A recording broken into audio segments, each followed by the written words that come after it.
Hey, sis. I want to talk to you today about the idea of marrying up. I think we all want to do that. We all want to marry the guy who's incredibly handsome and incredibly rich and incredibly popular. We secretly have that desire. We just want to marry up.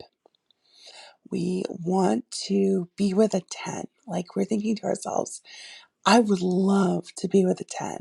And we may not think of it that literally. We may not actually say in our mind, I want to be with a 10.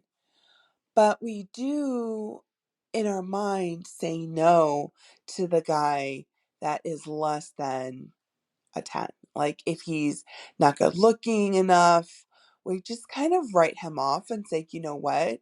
He's just not good enough for me. He's not exactly what I'm looking for. I just don't think he's the right fit. And hey, sis, I'm not here to tell you to lower your standards. That's not what this is about. This is about asking ourselves, am I concerned with the things that God is concerned with? Am I placing the importance on the things that God finds important? Am I making a choice for a husband to be someone that will truly serve me and my possibly children for the rest of our lives? What are the things that God sees as important? Does God see as important that he be incredibly handsome and incredibly wealthy?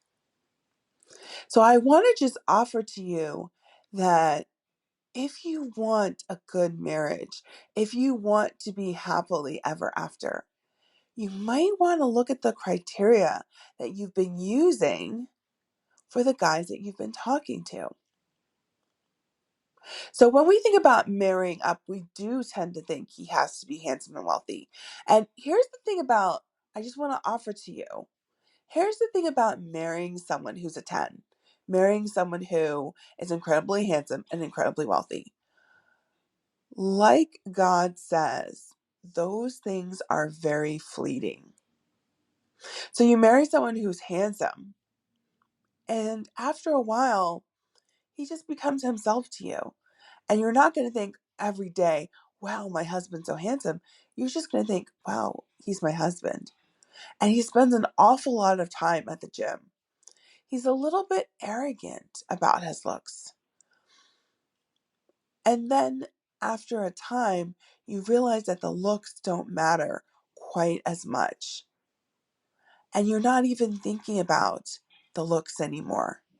You're thinking about what's on the inside, whether or not he has character, whether or not he has integrity. It's the same with his money. You know, a lot of times we tell ourselves, I want to marry someone so that I can be financially stable. And what I'd encourage you to do is instead of looking at his job and his salary, I'd encourage you to look at his character. Is he hardworking? Is he frugal with money? Is he wise and discerning? Those are the things that are really going to matter in a marriage. Believe me, someone who's working as an investment banker tomorrow or today may not be working as an investment banker in the future. He could change jobs. He could burn out and decide, I don't want to be an investment banker anymore. And then you're left with someone who isn't making anything. In fact, I would encourage you to realize that whatever he's making today is not promised tomorrow. You don't know what he's going to be doing 5, 10, 15 years from now.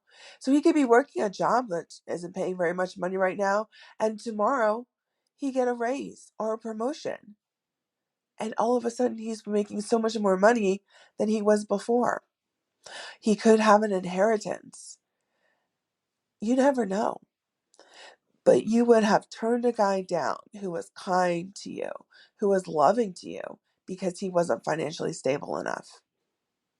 I just want you to think, are the criteria that you're using really serving you?